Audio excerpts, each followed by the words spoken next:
Hello and good morning. I didn't think about it because I recorded yesterday morning's video the day before. I usually do it the night before or the day before or whatever.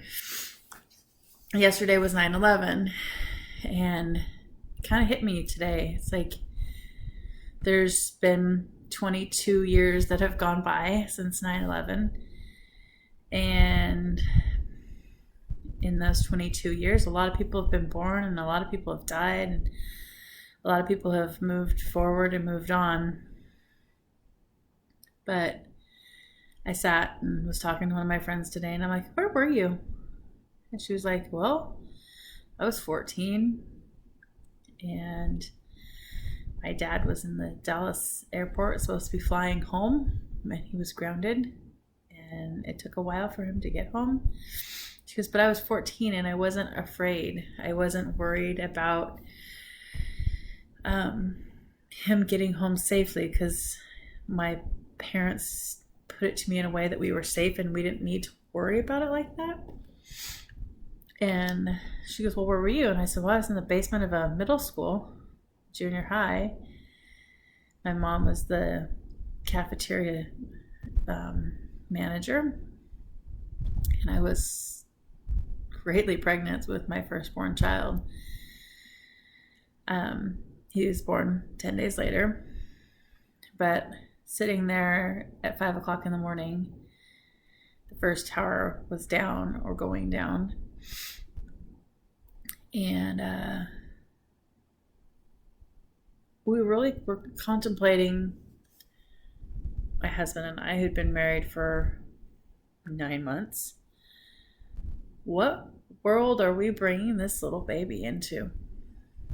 And the talk of war and bombs and planes crashing and terrorism and all of that was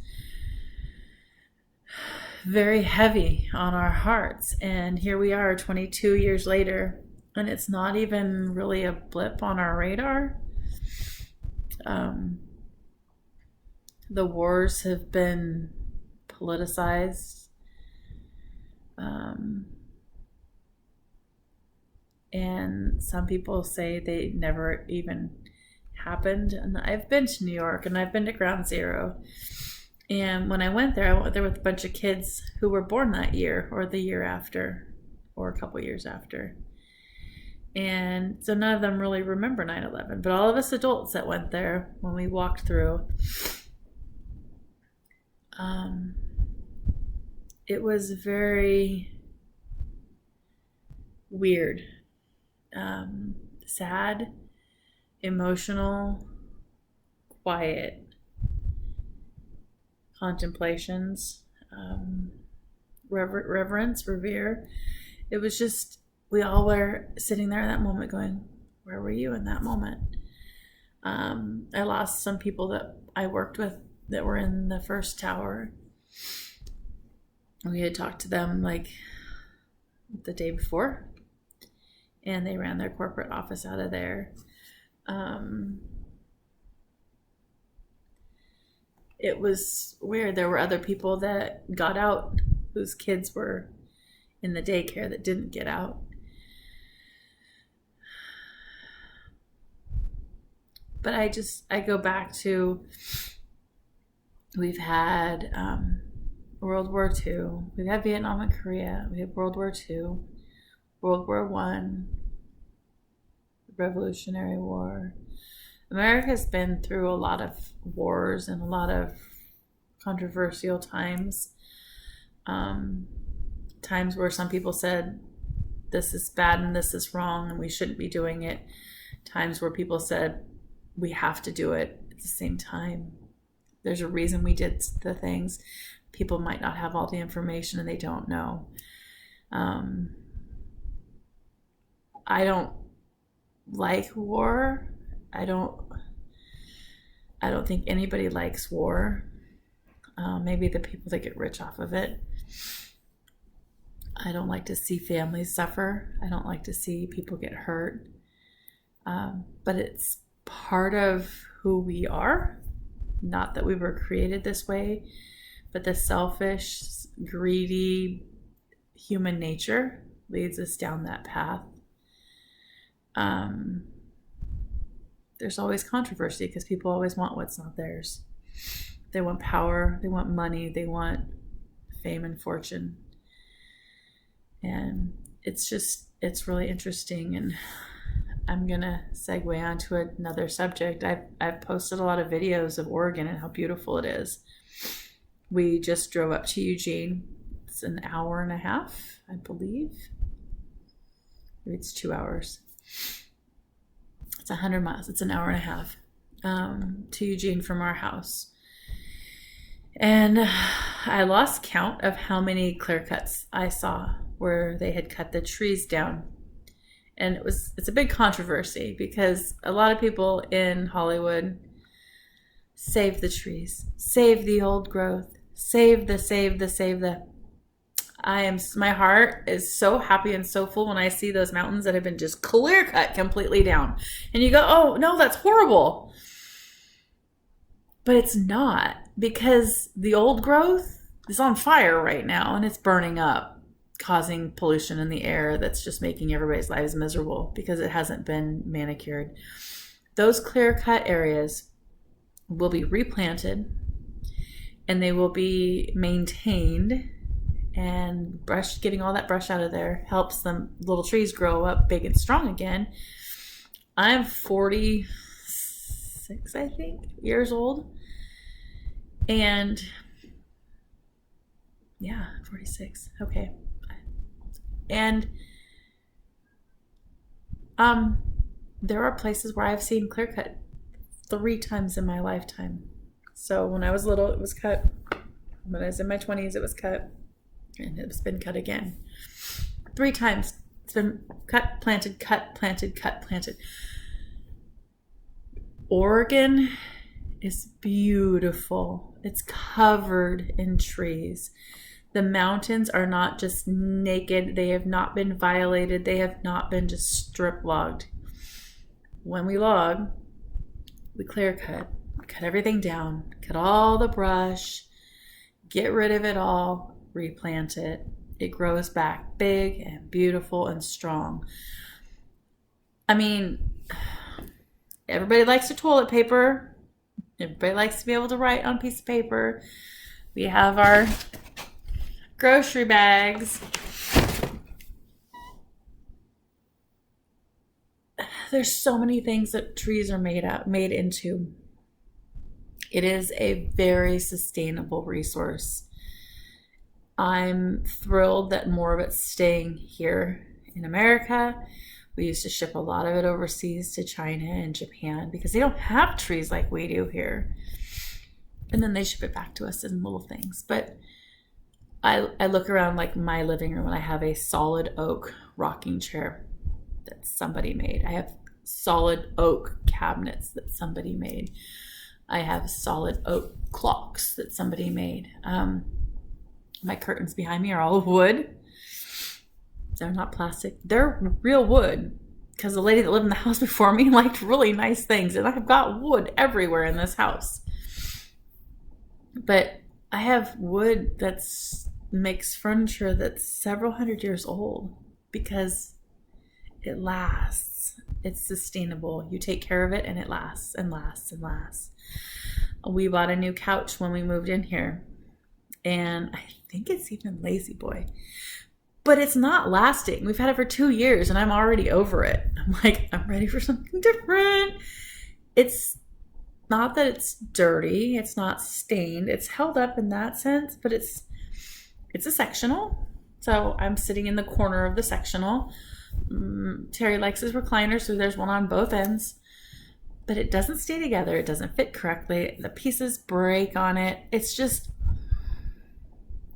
not sustainable. The things that are made out of solid wood last and last.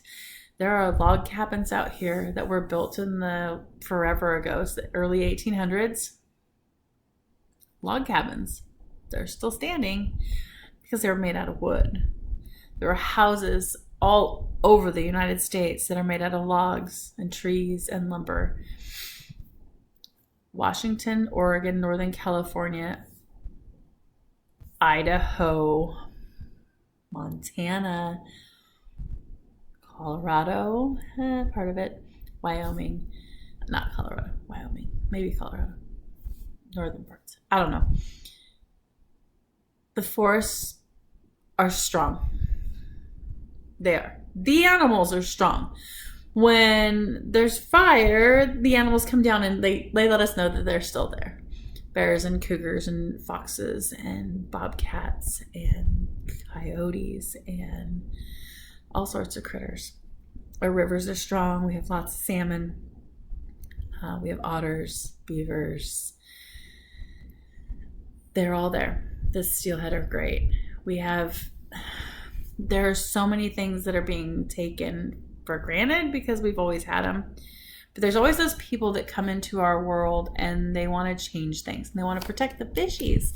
Well, the fishies have been fine for the last 2,000, 4,000, however many thousand years. The fishies are fine.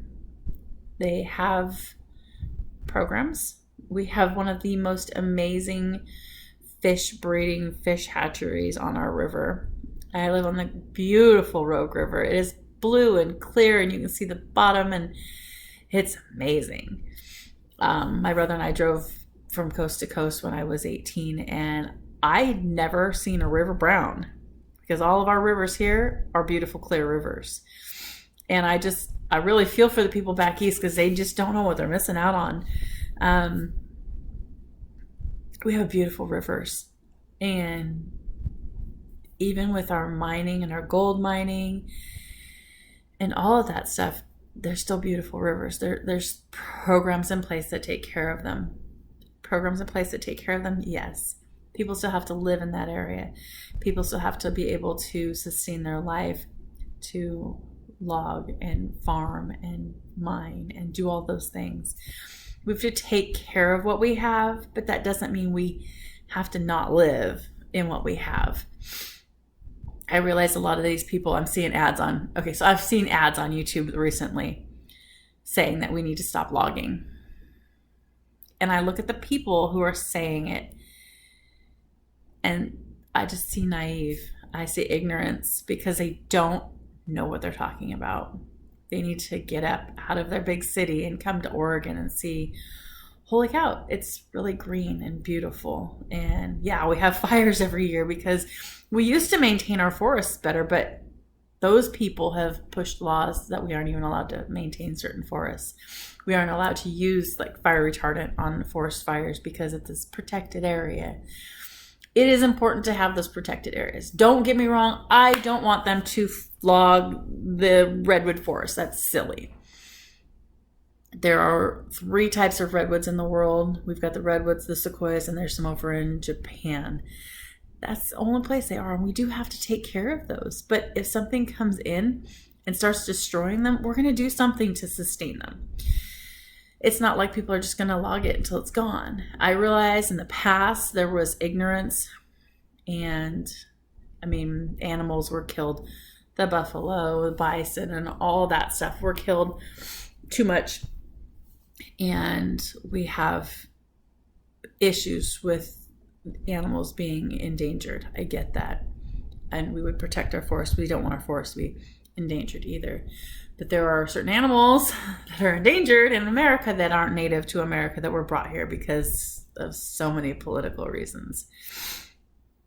Growing up here, it's hard to hear people from the outside telling me that my forest is in danger when we live here and our forests are so well loved that nobody would endanger them.